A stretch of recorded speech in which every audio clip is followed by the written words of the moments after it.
জাহেল জট, এগুলা কিচ্ছু বোঝে না। আরে বুঝমু করতে কা আল্লাহ রসুল রে যে স্বপ্নে দেখে ওর আর বুঝ থাকে করতে কা, ওর তো বুঝ আরেকটা হয়ে যায়। তো ওই দুনিয়ার বুঝ হইব তো হইব করতে কা। হ্যাঁ, ওই ব্যক্তির কথা যে একবার শুনাইছিলাম মনে হয়, যে আমি আল্লাহকে অনেক কাছের থেকে দেখছি। मैंने अल्लाह को बड़े करीब से देखा। শুনাইছিলাম না পাইলটের কাহিনী, যে আমি আল্লাহকে অনেক কাছের থেকে দেখছি। তার কথার শব্দটাই ছিল मैंने अल्लाह को बड़े करीब से देखा। ওই আওয়াজ তো আমার ভিতরে নাই, ওই স্টাইলও আমার ভিতরে নাই। ও যখন বলতেছিল মনে হয় যে ওই সময়ও কাছে বয়া বয়া আমাকে বলতেছে যে मैंने अल्लाह को बड़े करीब से देखा। মনে হয় ও ওই সময় পাশে বয়া বয়া আমারে দেখা দেখা বলতেছে। ওর ভঙ্গিটাই এরকম ছিল, অথচ পাইলট ছিল, আল্লাহওয়ালা হয়ে গেছে। দাড়ি, টুপি, জুব্বা, পাগড়ি, চেহারার রং সব পাল্টে গেছে। এখন যদি কেউ রে বলে দূর বেটা তুই একটা গাধা, পাইলটের চাকরি সে পায় না, আর তুই বড় পাইলট ছিলি, সবচেয়ে বড় প্লেন চালাইতি। পাইলট বেতন আছে, আবার আরেকটা বেতন আছে। পাইলটদের দুই ধরনের বেতন হয়। যারা ইন্টারন্যাশনাল ফ্লাইট চালায় ওদের মাসিক বেতন তো আছে, আর পার ঘন্টায় ওদের একটা বেতন আছে। প্লেনের চাক্কা ঘুরবে ওর বেতন স্টার্ট। এখন বোঝে $60 হয়েছে পার ঘন্টায়, না জানি $5 থেকে $6। আমি আগের কথা বলতেছি, আগে $3.5 থেকে $4 ছিল পার ঘন্টা বেতন ছাড়া। আপনি তো বলবেন ও পাগল হয়ে গেছে গা। ও বলবে আমি পাগল হই না, আমি যেটা দেখছি ওইটা তুই দেখলে তুইও আমার চেয়ে বড় পাগল হই।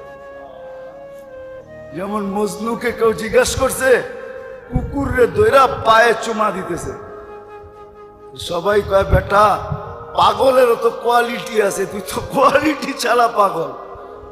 আজ পর্যন্ত দুনিয়ার কোনো পাগলকে দেখলাম না কুকুরের পায়ে চুমা দিতে। তুই তো কোয়ালিটি ফেল করে ফেলছ, পাগল গো বেইজ্জত করছ বেটা। জীবনে কোনো পাগল কুকুরের পায়ে চুমা দিতে দেখিনি, তুই তো কোয়ালিটি ছাড়া।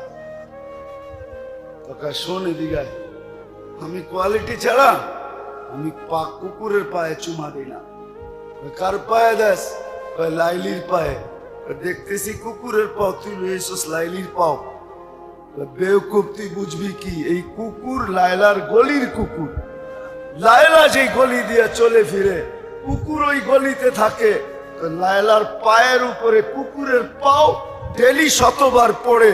এই জন্য আমি কুকুরের পায়ে চুমা দিতেছি না, লাইলির পায়ে চুমা দিতেছি। আসলে আল্লাহর রসুলকে যে দেখা ফেলে তো ভিন্ন জিনিস। আমরা যে দেখতে চাই, সবাই যে এক বাক্যে বললেন দেখতে চাই, তো দেখতে চাই, কিন্তু প্রমাণ কি?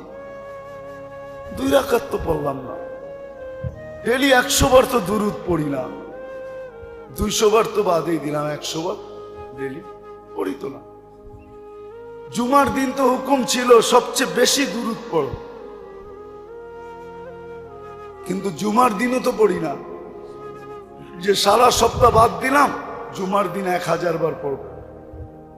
কি পুরা মসজিদ কেন, পুরা এলাকায়ও কেউ হাত উঠাইতে পারবে না আমি ডেলি জুমার দিন 1000 দুরুদ পড়ি, এই কথা কেউ বলতে পারবে না। মাদ্রাসার বহুত তোলাবা এখানে আছে, এদেরকে যদি জিজ্ঞাসা করি এরাও হা বলতে পারবে না, এরাও না বলবে, এরাও পড়ে না। এক মাহল হয়ে গেছে, পরিবেশ হয়ে গেছে, এক পরিবেশ হয়ে গেছে। যেমন শীত আসলে সবার গায়ে শীতের কাপড়, ঠিক এরকম এক পরিবেশ হয়ে গেছে, মাহল হয়ে গেছে, এক মৌসুম হয়ে গেছে, এক ঋতু হয়ে গেছে। সবাই মুয়াজ্জিন আসর নিয়ে নিছে, কেউ আসল জায়গায় নেই। উচিত ছিল বেশির থেকে বেশি দুরূদ পড়া। তো যেটা বুঝাইতেছিলাম মেরে দোস্ত, আল্লাহ করুক বুঝে আসো। আমি আমার জীবনের মূল্য শিখি, জানি যে আমার জীবনের মূল্য কত। শিখা উচিত, শিখা উচিত। কোন ক্ষেত্রে কত মূল্য এটাও শেখা উচিত, ডেলি যোগ বিয়োগ করা উচিত। কবির কথাই সত্য। আরবি কবি যদিও বলছেন ইয়াসুল্লুল মারউ মা তাহাবাল লায়ালি ওয়ালাকিন যাহাবুহুন্না লাহু যাহাব। মা বাবা যদি সঠিক বাবা ভাবতো তাহলে বাচ্চা বড় হইতেছে খুশি হইতো না। বাচ্চা যখন একটু বড় হয় তো মা বাবা খুশি হয়, আর তো কয়েকটা দিন পড়ালেখা শেষ হয়ে গেলে আমরা ফিরি,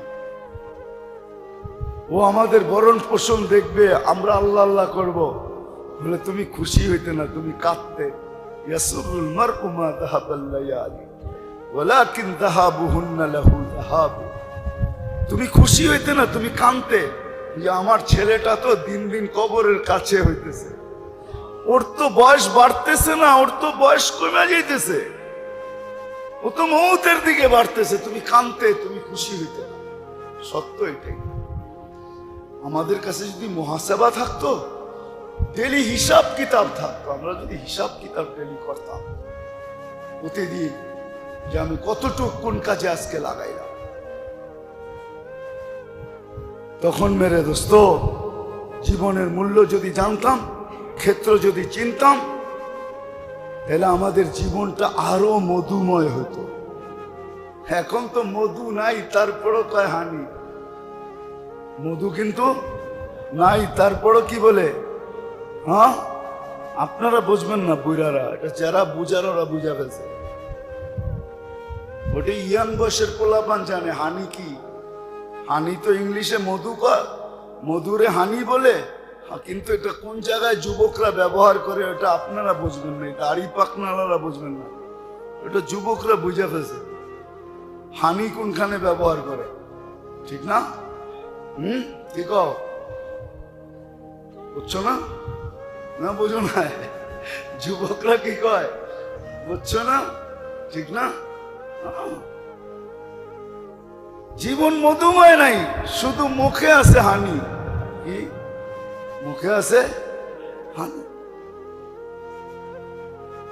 শুধু মুখে আছে, কিন্তু আসলে জীবন মধুময় না। মধুময় হইতেই পারে না যতক্ষণ পর্যন্ত কোনো ব্যক্তি জীবনের মূল্য না বুঝবে, ক্ষেত্র না চিনবে, আর নিজের জীবনের হিসাব কিতাব ডেলি না কষবে। শুধু শুধু তো ওমর রাদিয়াল্লাহু তাআলা আনহু ফতোয়া দেন নাই, হাসিবু ক্বাবলা আন তুহাসাব। তোমার হিসাব নেওয়ার আগে তুমি হিসাব কষা রাখো। কোরআন তো শুধু শুধু বলে নাই, কাফা বিনাফসিকাল ইয়াউমা আলাইকা হাসিবা। তোমার হিসাব তুমি দিতে বাধ্য, তোমার হিসাব তোমাকেই মিলায় দিতে আমরা বাধ্য করবো, আর তুমি বাধ্য হবে। সময় কতটুকু লাগবে? বলে লাগতে পারে 50,000 সানা মিম্মা তাউদ্দুন, 50,000 বৎসরও লাগতে পারে। ওই দিন বললে চলবে না হারায় গেছে ভুলা গেছি, এই কথা চলবে না। হারায় গেছে ভুলা গেছি এই কথা বললে চলবে না, আজকে চলবে। আজকে আজকে এই উম্মত থেকে আল্লাহ বলে দিছে রুফিয়ান উম্মতি আল খাতা ওয়ান নিসিয়ান। আমাদের নবীজির দিকে তাকায় আল্লাহ আমাদের ব্যাপারে বলছেন, আপনার উম্মতকে বলে দেন রুফিয়ান উম্মতি আল খাতা ওয়ান নিসিয়ান। ভুল, ভুলা যাওয়া আর অনিচ্ছায় হওয়া, এটা আমরা মাফ করে দিলাম। অনিচ্ছা হয়ে গেছে গুনাহ মাফ করে দিলাম, ভুলা গেছে মাফ করে দিলাম। কেমন মাফ করছে? এই জন্য রোজার দিন যদি কেউ খাইতে থাকে তো ওকে কিছু বলতে নাই। খাওয়া দাওয়া যখন শেষ হয়ে যায় তখন জিজ্ঞাসা করতে হয় রোজা ছিলেন? তো দেখবেন অনেক সময় ভুলে পানি পান করে, ঠিক না? হ্যাঁ, তখন আল্লাহ বলছে, আল্লাহ রসুলও বলছে বলো না, পান করতেছে বলো না।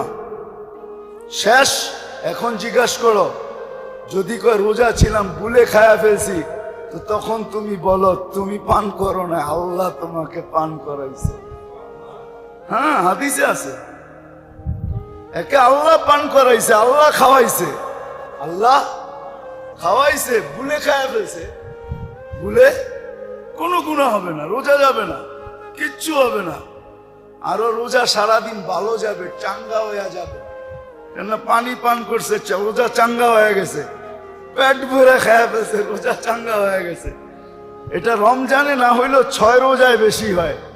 মাঝে মাঝে রোজা রাখে না, 6 রোজা, আশুরার রোজা, আরাফার রোজা, ওই সময় তো পরিবেশ থাকে না, তখন দেখা যায় বুনে পানি পান করে ফেলে, কিচ্ছু করো না, আরে আল্লাহ খাওয়াইতেছে।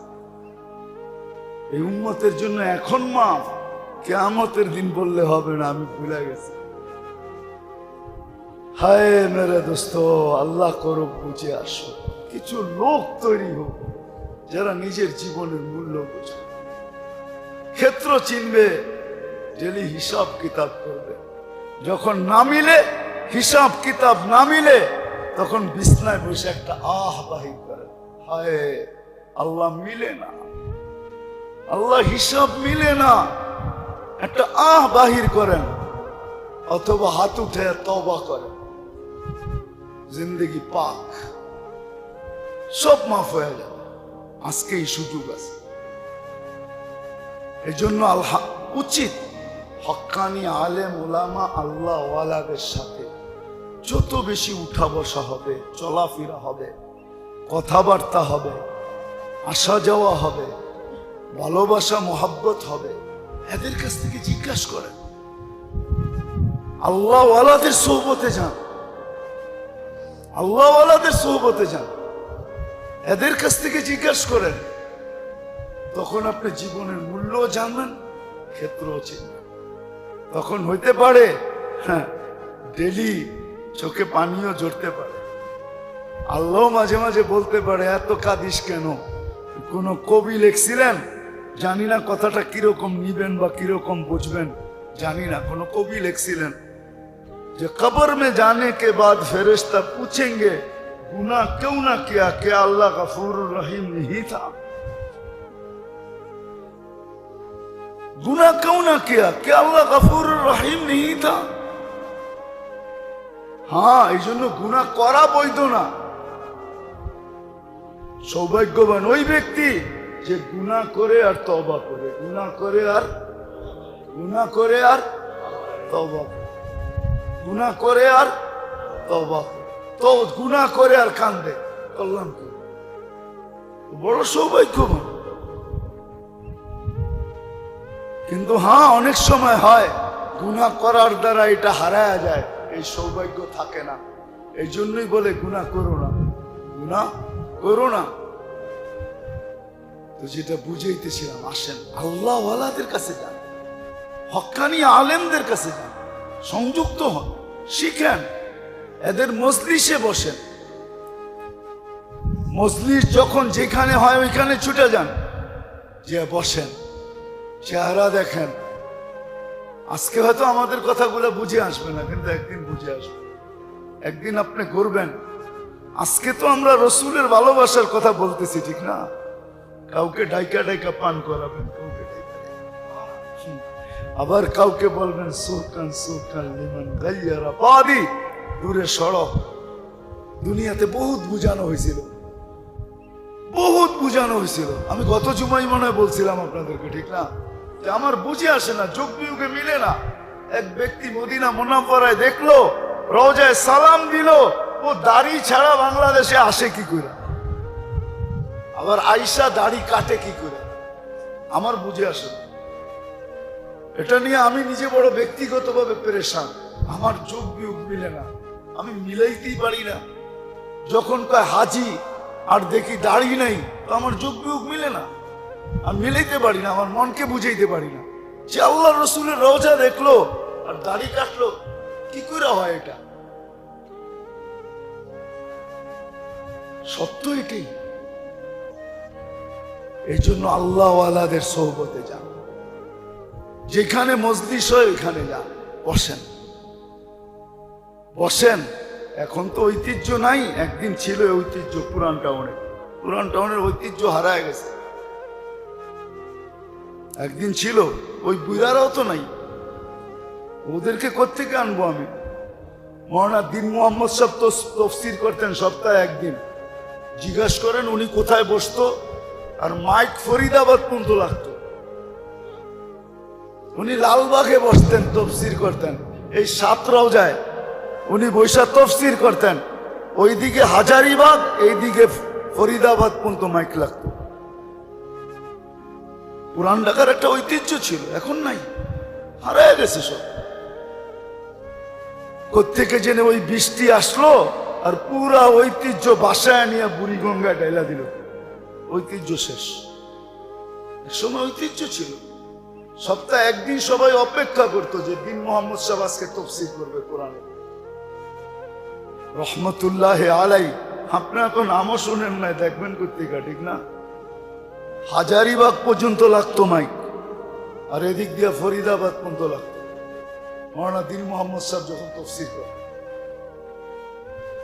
তো আল্লাহ করুক আমরা বুঝি যে আমার জীবনের মূল্য কত, ক্ষেত্র কোথায়, হিসাব কিতাব আমি কতটুকু টেলি করি। আল্লাহ আমাদেরকে আমল করার তৌফিক দান করেন।